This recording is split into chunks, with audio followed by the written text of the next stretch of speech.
Vivencias.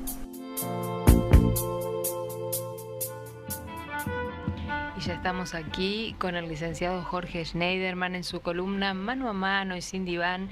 Hoy, desde su columna, Jorge va a brindar un homenaje, un tributo al queridísimo Daniel Vidar, que el martes 14 de mayo pasado falleció, una de las figuras intelectuales más relevantes de este siglo XX, un uruguayo antropólogo, escritor, poeta, periodista, nacido en Paysandú en el año 1920, estudió en la Facultad de Derecho de la Universidad de la República y en la Universidad Nacional de Colombia, y por su impresionante formación en antropología, eso lo llevó a distintos recorridos por el mundo, con distintas experiencias y convivencias, donde recibió sus saberes y sus prácticas que le dieron lugar a esa investigación y a esa perspectiva enriquecida y poderosa que tuvo. Fue autor de más de 20 obras,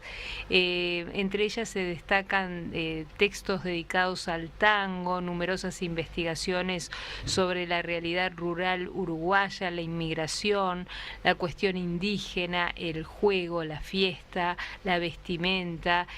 También investigó sobre distintos tipos de sustancias. En el año 2007 fue declarado ciudadano ilustre de Montevideo. En el 2009 miembro de la Academia Nacional de Letras. En el 2013 recibió un doctorado honoris causa de la Universidad de la República. Se le reconoció también como profesor honor y perpetuum de la Universidad Nacional de Colombia en 1985, miembro de la Cátedra de UNESCO de Derechos Humanos de la UDELAR, académico de la Real Academia Gallega, y entre los numerosos premios que se le otorgaron se destacan Morosoli, Bartolomé Hidalgo, el premio a la labor intelectual del Ministerio de Educación y Cultura, que se le otorgó en el 2018, y lo último, que él lo recibió, se le colocó un sol en la peatonal Sarandí por el reconocimiento a su trayectoria y camino recorrido, y quedó ahí ese sol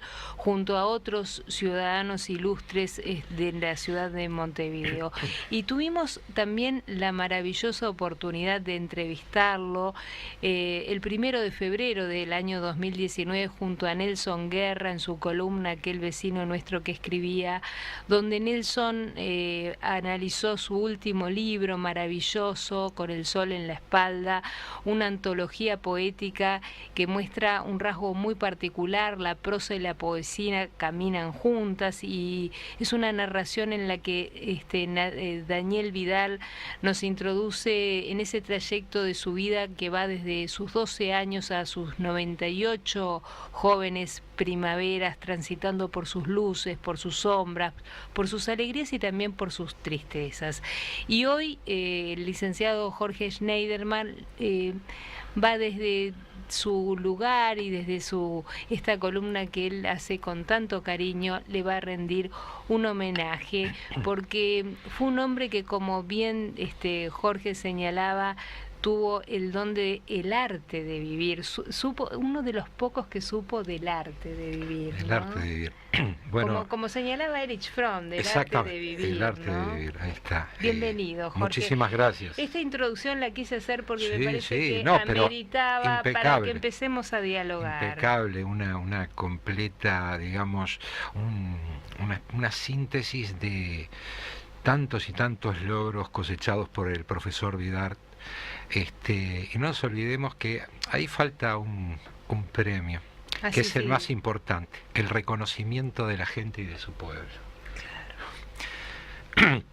Yo creo que eso es, sin lugar a dudas, uno de los premios que seguramente ha valorado el profesor Vidar.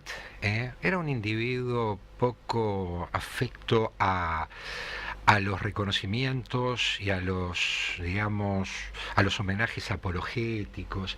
Era un individuo que, ¿sabes cómo lo podríamos definir al profesor Daniel Vidar? podríamos definir como un caminante de los tiempos, Sí, un sí. infatigable caminante de los tiempos, en su eterno peregrinar entre las culturas, curioso. Él se hacía llamar, cuando le preguntaban cómo se definía él como antropólogo, escritor, él decía ser un paisano con lecturas, y Sí, vaya si las sí. tenía, ¿no? Claro, claro. Más allá de toda su formación académica, como vos bien puntualizaste, él fue un agudo observador de su tiempo, de sus tiempos. Fíjate, se habrá peregrinado, ¿m?, desde aquel lejano 1932, que es cuando él Sí, sí, siempre sí. decía que su madre le había regalado un libro para su cumpleaños, en reconocimiento a su interés por la lectura y sobre todo por la escritura. Desde muy chico él se había Claro. dedicado a escribir, y parece ser que con acierto, porque encontró el reconocimiento de sus padres y el entusiasmo de sus padres. Él proviene de una familia sanducera, él era sanducero, Ujú. y siempre muy orgulloso de su origen vasco, pero también de de sus ancestros orientales, más propiamente dicho de Artigas. Él era descendiente por vía materna de los Artigas. Ujú. Por lo tanto, él sentía, por un lado, el arraigo de la tierra, las raíces, y por otro lado, siempre esa búsqueda, ese reencuentro con las raíces ancestrales de sus mayores vascos, ¿no? Muy Claro. orgulloso de su origen. Ujú. Eh, Y que vivió, yo decía, sus 98 jóvenes años, porque con un espíritu que lo hemos destacado en otras columnas tuyas, mm, a propósito de un ser excepcional, ¿no? mm, Llegar a 98 años con esa lucidez, con ese espíritu emprendedor, con ese espíritu entusiasta, abierto al conocimiento, a los desafíos, Sí, ¿no? un poco. Yo creo que eso era cuesta decir era, ¿no? Porque uno lo veía como esos próceres eternos, que Ujú. siempre estaban ahí al alcance de la mano, un individuo muy integrado a las redes sociales. Sí, sí, Él difundía a sí. través de las redes sociales sus trabajos, generaba debates, era un conciliador, pero aparte le gustaba polemizar, Sí, con la sí. altura y el nivel de los Día grandes, a ¿no? día lo hacía, era un Día a disfrute día, día a para día. para los que lo seguíamos a través de su Exactamente, Facebook, las exactamente. cosas que me tomé el atrevimiento en algún momento de compartir, de copiar alguna de sus poesías, porque maravilloso lo que Ni escribía. hablar, ni hablar. Lo vamos a ir Sí, claro, mechando, si te claro, parece. claro, por supuesto. Era un individuo permanentemente ayornado. Hay personas de edad que tienen todo un acervo, todo un caudal de conocimiento, pero que vos vas notando que le pesan los años, como que los años los van llevando sobre sus espaldas. En el caso de Daniel, parecía como que los años caminaban junto a él, algo Claro. así como su fiel escudero. Él se respaldaba en los años para poder opinar con propiedad. No solo era un maestro del arte de vivir, sino también un maestro del arte del buen decir. Él Claro. aplicaba uno de los principios elementales de la comunicación, del lenguaje, y que es emitir la mayor cantidad de conceptos, profundizar en los conceptos, utilizando la menor cantidad de palabras, ¿no? Lo que se llama en teoría de la comunicación, el principio económico del lenguaje. Ujú. Hacía sencillo, explicaba sencillamente cosas laberínticas, complejas, y él precisamente no solo honró a la cultura, honró al lenguaje, ¿eh? Ujú. Eh, era académico, pero aparte en sus escritos, en lo que él compartía permanentemente, daba clases de oratoria, o permitía a las personas incorporar un montón de herramientas que él con total generosidad proporcionaba. Eh, no solo debemos valorarlo como antropólogo, que obviamente fue muy prolífica su obra, es profusa la bibliografía escrita por el profesor Vidart y aparte los libros compartidos con otros autores, también fue un agudo observador de las circunstancias históricas, sociopolíticas, geoestratégicas. Tuve la oportunidad de establecer un diálogo epistolar con el profesor Vidart a raíz de un artículo muy interesante que publicó hace un par de años, en junio del 2017, en Mensuario Identidad, una publicación donde yo también publico, y se trataba de un artículo para poder comprender ciertos conflictos que se dan a nivel global, la claridad meridiana, cómo podía relativizar desde la historia, cómo podía lograr objetivar, lograr ponerse del lado de las partes siempre propositivamente. Como periodista, bueno, ni hablar, fue un cronista de todo lo que recorrió en el mundo, le puso palabras a, de repente, a veces lo inefable, ¿no? Ese artículo lo tituló Terrorismo, el mal del siglo. Y tengo acá unas breves líneas, si querés, compartimos de ese artículo, porque yo sabía que lo estuve leyendo, muy interesante el artículo. Y extraje unas breves palabras de este artículo que él tituló Terrorismo, el mal del siglo. Dice: lo poco que podré expresar acerca de las acciones terroristas vincula en un sistema interactivo la conducta criminal, la violencia indiscriminada, las manifestaciones extremas del fanatismo religioso, el espíritu revanchista de los representantes de una civilización abortada y finalmente las secuelas sociales de una psicosis que asciende desde los umbrales del miedo a las más altas manifestaciones del terror pánico. Es mucho más extenso. Brillante, Andrea. ¿Te diste cuenta de la profundidad, la capacidad de síntesis para definir un fenómeno? Es un párrafo lo que tomé. Para definir lo que es, digamos, una circunstancia que se ha perpetuado a lo largo del tiempo, porque el terrorismo existió en sus más tenebrosas manifestaciones desde el amanecer de los tiempos. Pero un lector agudo, profundo de este tiempo, le dolía el sufrimiento de y la esto gente. Fue en el 2017. Te das cuenta, ¿no? Te das cuenta. Bueno, ni hablar, otras crónicas, otros ensayos. Hay un ensayo que escribió sobre el conflicto del Medio Oriente, realmente brillante. No era de los que escribían por la galería, no era de los que escribían un poco lo hacía sentido, me parece. No hablaba desde lo políticamente correcto. Desde el compromiso. Total. Esa es la palabra que definía. Era un genuino militante de sus convicciones, comprometido, no se casaba con nadie, era un individuo muy vinculado a personas de la izquierda, sin embargo, él podía tener diferencias y las manifestaba, las debatía con argumentos, con una capacidad argumentativa digna de los sabios de la antigüedad, esa mesura, esa ponderación, muy poco común en estos tiempos, siempre apelando a ese buen decir, ¿no? Era impresionante esa actitud conciliadora, pero sin bajarse un ápice de lo que eran los presupuestos filosóficos a los que él se aferró desde siempre. Creo que en ese sentido nos estamos quedando sin próceres de la cultura. Yo estaba pensando, Andrea, durante la última década, ¿no? La muerte de Benedetti, ¿no?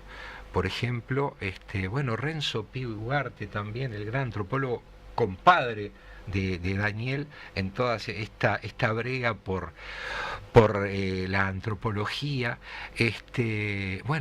Galeano, ni hablar, y otros tantos, y ahora, sin lugar a dudas, no solo la antropología, sino la cultura y las letras nacionales pierden a un baluarte.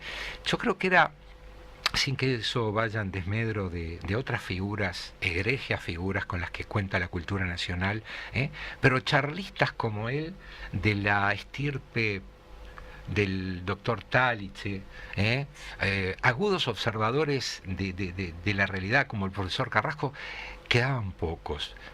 Yo sé que por ahí alguien me puede decir, bueno, pero mirá que en tal ámbito, por supuesto, el Uruguay siempre ha sido sumamente prolífico justamente en cuanto a la formación de grandes personalidades de la cultura.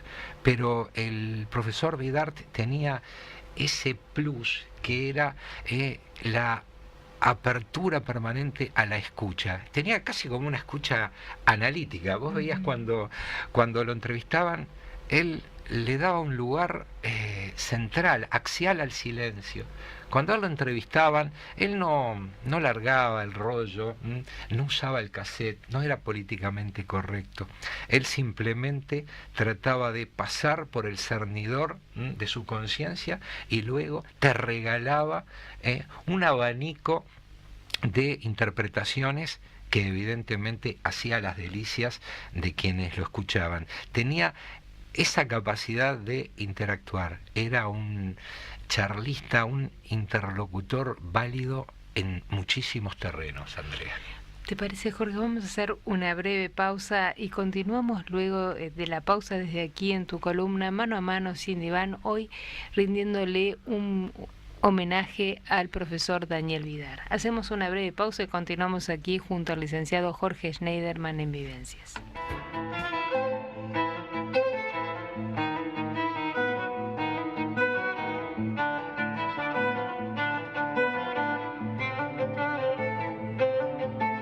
Mano a Mano y sin Diván, la columna de Jorge Schneiderman en Vivencias.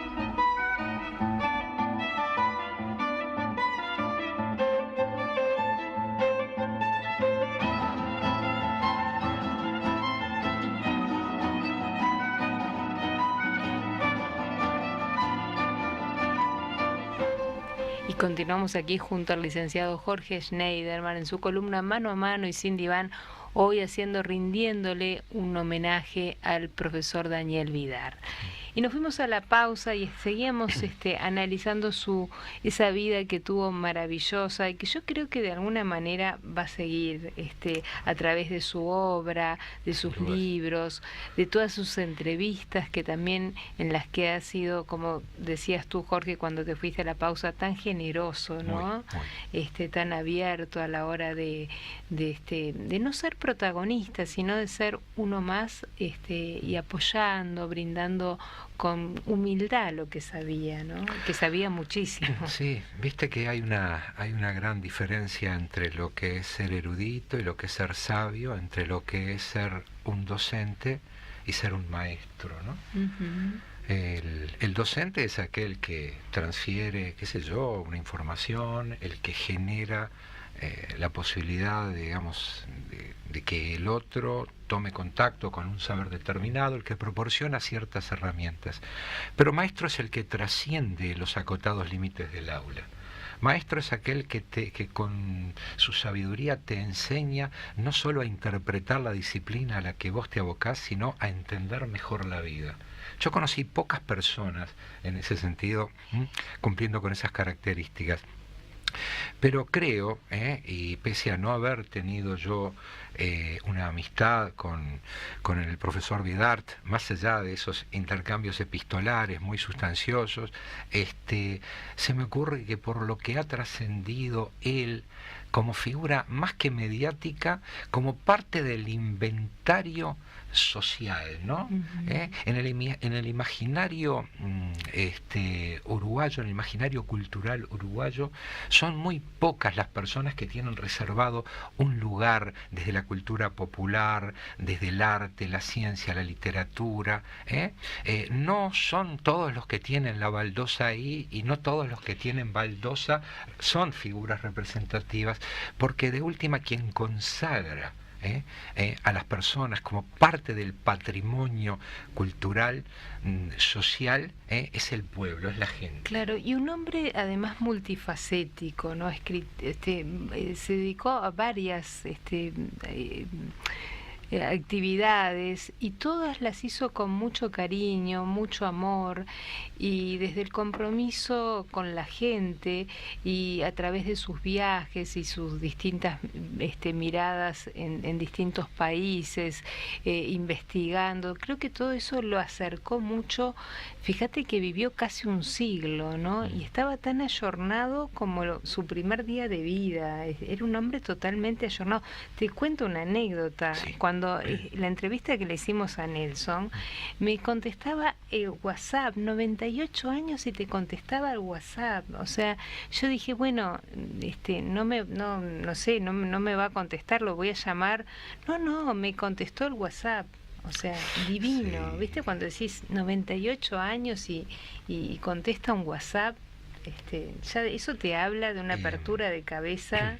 Mira, justamente precisamente en ese año 2017 había salido una serie de artículos en Identidad y el director Mauricio Cieleñé, que me había dicho: Jorge, mira qué brillante artículo que mandó el profesor Vidart. Es un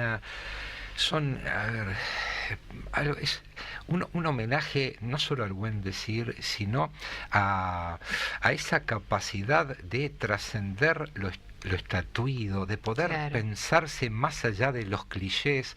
Un individuo obviamente comprometido con ciertos ideales, pero que sin embargo no tenía ningún prurito en posicionarse más allá de lo que la corriente, generalmente incluso la mayoría de sus amigos, consideraba. Y me acuerdo que me comuniqué con él y me dice, te agradezco mucho por tus palabras, pero simplemente quisiera yo agradecerte a ti, me dice, porque cada devolución que me hace la gente de lo que escribo me permite cada día poder entender mejor la realidad que pretendo estudiar, investigar. La humildad de los grandes, no de esos individuos, no era uno de esos individuos encriptados en su saber, refractarios a todo lo que viniera por fuera, ¿no? Autoelevados al Olimpo de la fama y del prestigio. Para él, creo que el gran blasón significó el poder ser un intérprete de la realidad y poder volcarlo con su gente. Como ninguno interpretó la identidad de los uruguayos, como ninguno. O sea, la idiosincrasia del hombre de campo, la idiosincrasia del montevideano, lo que ha sido la evolución, la construcción de la narrativa identitaria de los uruguayos desde que él tenía uso de razón. Hay un libro justamente sobre la identidad uruguaya que es imperdible, donde todos y cada uno, pertenezcamos a la faja etaria que pertenezcamos, nos vamos a ver representados en ese libro. Por la manera amplia, profunda, con que recorre, y son temas complejos. Creo que hemos perdido desde el punto de vista presencial a una figura que evidentemente con su sola presencia constituía un revulsivo, ¿no? Pero me gustaría, si estás de acuerdo, leer uno de los poemas Sí, que justamente... No sé cuál querés compartir. El primero de todos. Trajimos dos poemas de su autoría que realmente son de los últimos poemas que él tan amablemente compartía con todos los que lo seguíamos día a día en Facebook. Y uno de sus últimos poemas dice así: y yo me iré, y se quedarán los pájaros cantando, y se quedará mi huerto con su verde árbol y con su pozo blanco. Todas las tardes el cielo será azul y plácido, y tocarán, como esta tarde están tocando las campanas del campanario. Se morirán aquellos que me amaron, y el pueblo se hará nuevo cada año, y en el rincón aquel de mi huerto florido y encalado, mi espíritu errará nostálgico. Y yo me iré, y estaré solo, sin hogar, sin árbol, sin pozo blanco, sin cielo azul y plácido, y quedarán los pájaros cantando. Es una maravilla. Divino. Uno como que... Se te eriza la piel, exactamente, ¿verdad? y te imaginas Fortín de Santa Rosa, el lugar donde él vivía, ¿no? Frente al mar, con los pájaros, siempre rodeado de un lugar naturaleza. maravilloso, y tenía una pareja, Alicia, una mujer encantadora, una gran compañera, tenemos. Ese lo voy a dejar para después de la pausa. Tenemos otro poema que le dedica a Alicia, que le dedica su amor a su querida compañera de ruta, ¿no? Ni hablar. Realmente conmovedor, pero llega a las fibras más profundas, ¿no? Como le gustaba decir a él, hasta el tuétano, ¿no? Que era una expresión muy típica de él. Su último libro, Con el sol en la espalda, realmente lo recomiendo porque es una mezcla de narrativa y poesía de él que abarca 4 periodos de su vida, desde sus 12 años a sus 98 años, que realmente es una delicia, así que se los aconsejamos al que no lo leyó que lo lea. Claro, y que profundicen también en la obra poética del profesor Vidart, porque muchas veces, claro, su condición de antropólogo, magnífico antropólogo, conocía la antropología cultural como pocos, como que quedó un poquito eclipsado toda esa faceta poética. Sin embargo, tiene una prosa sencilla, profunda, intensa, que realmente recomiendo, bueno, a la luz de lo que... día a día yo... no lo cerraron su Facebook, y creo que fue muy acertado no cerrarlo, porque si uno lo tenía abierto a todo público, e invitamos a los oyentes. Yo he leído comentarios de gente que dice que le parece de muy mal gusto que el Facebook siga abierto, y yo voy a opinar desde acá que me parece maravilloso que siga abierto, porque todo lo que hay en ese Facebook publicado vale oro en polvo.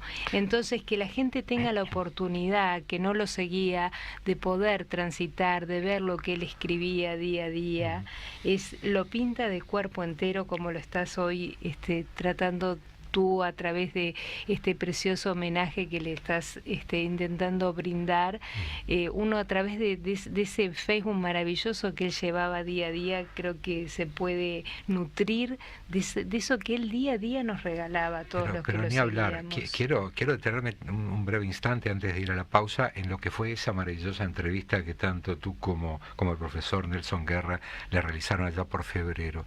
Realmente la frescura y la calidez con que él respondía, con ese estilo enseñante. El profesor Vidart parecía como una especie de abuelo que te iba llevando de la mano hacia el conocimiento, desmalezando los caminos y permitiéndote atisbar permanentemente aquellos lugares hacia los que él te quería conducir.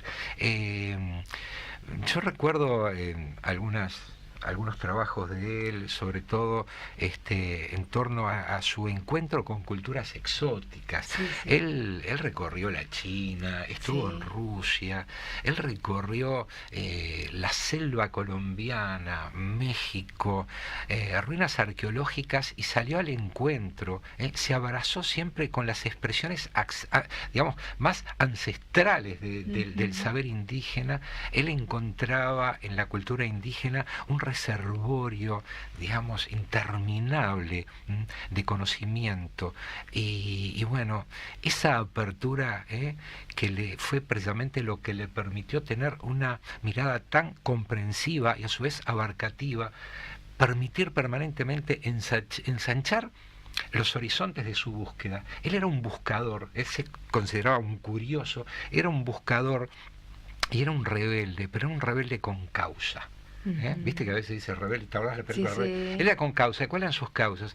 Las causas de los más débiles, las causas de aquellas personas postergadas, de las personas vulnerables, de aquellos que eran victimizados por los sistemas, pero no desde una actitud dogmática, doctrinaria, taxonómica, sino más bien desde una mirada comprensiva de lo que le pasaba al otro. Nosotros hablamos tanto de otredad, del otro, de la empatía. Podríamos definirlo como un ser empático por excelencia, Andrea. Hacemos una breve pausa y continuamos, si te parece, Jorge, después de la pausa, aquí en tu columna Mano a Mano y Sin Diván, haciéndole y rindiéndole un homenaje al profesor Daniel Vidart.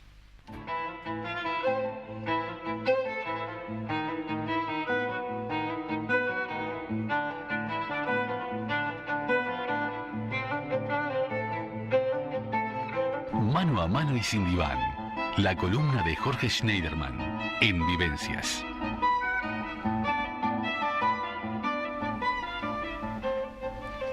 Continuamos aquí con el licenciado Jorge Schneiderman en su columna Mano a Mano y Sin Diván, rindiéndole un pequeño tributo, homenaje al queridísimo Daniel Vidar. Y acá tenemos algunos mensajes que voy a compartir contigo, Jorge, que dicen: hola Andrea, un merecido homenaje a uno de los grandes hombres de nuestro país. Felicitaciones a los dos por la iniciativa, Roberto de Florida. Bueno, gracias Roberto.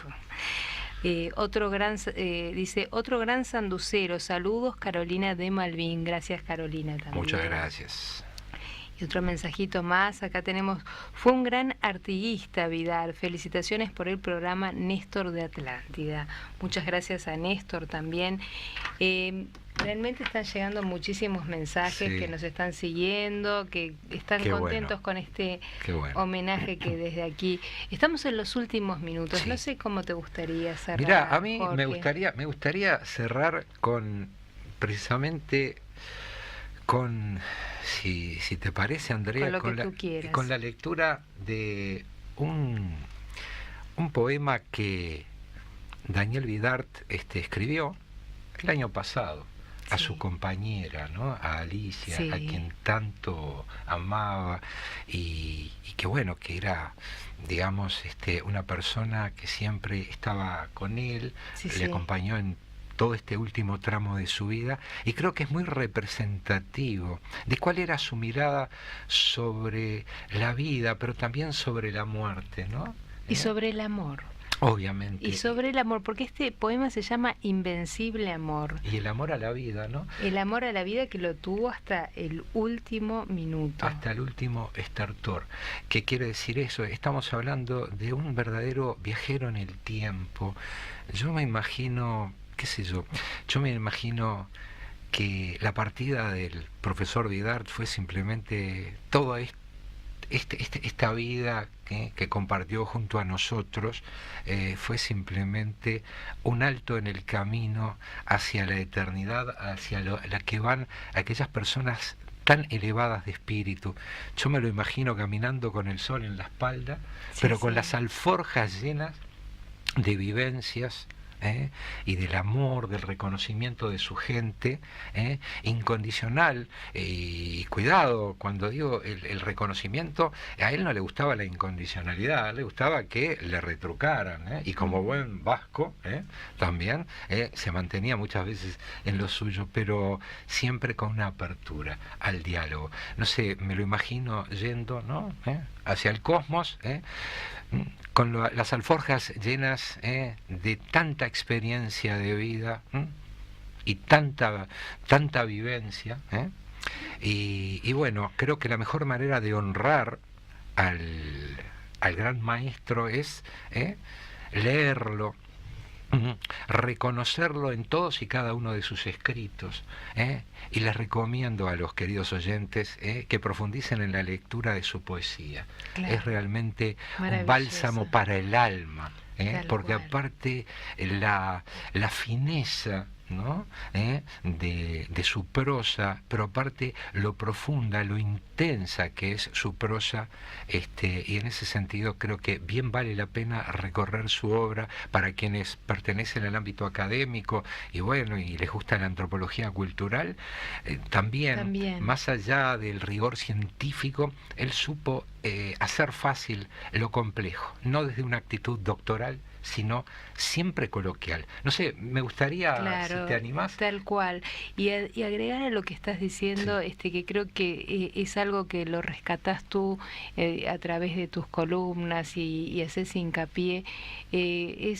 Vivió, un hombre que llevó sus años con dignidad, ¿no? Que de eso un poco se trata, que lo haces tú a través de tu columna Mano a Mano Sin Diván, lo hace el doctor Ricardo Ricardo Velasco a través de su columna de Vida Sana también, que a veces han hecho conjuntamente también, llevar la vida con dignidad hasta el último de los días, ¿no? Y creo que él en eso fue un ejemplo de vida, un ejemplo a seguir, un ejemplo a tomar, para llevar con alegría, además con alegría la vida, ¿no? Suscribo totalmente tus dichos, totalmente. Me parece magnífico lo que decís. Yo creo que fue una persona que celebró la vida. Celebró la vida y honró la vida, ¿no? Parafraseando a Eladia Blasquez, ¿no?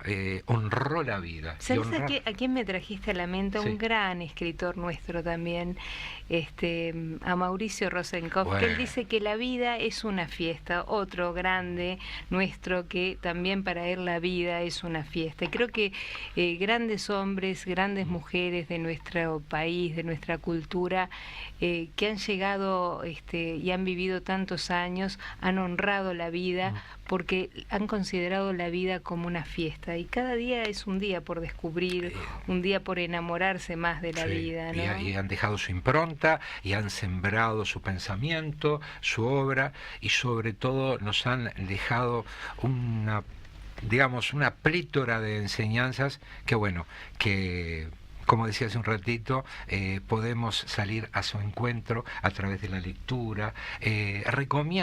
Quiero recomendar muy enfáticamente quienes puedan acceder a la entrevista que tú y Nelson le hicieron, que lo escuchen. Porque realmente está en YouTube, realmente es maravillosa. Es imperdible cómo él reflexiona, ¿no? Realmente un ser entrañable.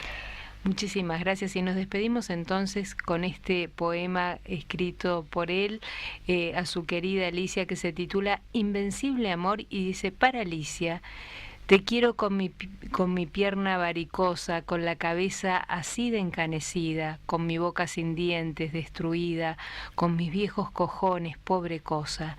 Te quiero con la espina sin la rosa, de mi gris calavera anochecida, de este modo de amar que pide vida, se olvida del gusano y de la fosa. Piel abajo no hay ruinas, no hay invierno, hay solo una mañana florecida y un sol que alumbra genital eterno. Camina allí mi amor con paso fuerte, y entero va mi cuerpo sin la herida despiadada y burlona de la muerte. Fortín de Santa Rosa, 2018. Sin palabras. Sin palabras. Sin palabras. Un enorme placer. Antes de despedirnos, Jorge, cómo no. Quisiera, te lo leí el mensaje, porque la columna pasada la pasamos, yo tuve la semana pasada que pasar los grabados, y hay un mensaje de un oyente que se dirige a ti por la columna que pasáramos sobre relaciones tóxicas. Raúl del Cerrito, si nos está escuchando, nos habla de que perdió un hijo, de que ese hijo que perdió era joven y tiene nietas de ese hijo, y tiene problemas con la relación de esas nietas porque no se lleva bien con su nuera. Este señor está haciendo un duelo. Si te propongo para la próxima que tratemos los duelos y contestemos a este mensaje. Pero cómo no, va a ser un gusto, Andrea. De Raúl del Cerrito, que le agradecemos el mensaje, pero que no se lo contestamos en el momento porque realmente no estábamos en vivo. Pero creo que merece un programa entero para hablar, porque hay mucha gente que está viviendo duelos, y entonces lo vamos a abordar con mucho tu gusto. Próximo martes. Sí, cómo no. Muchísimas gracias por este merecido homenaje al profesor Daniel Vidar. Bueno, gracias a vos, un gusto como siempre. Hacemos una breve... Vivencias.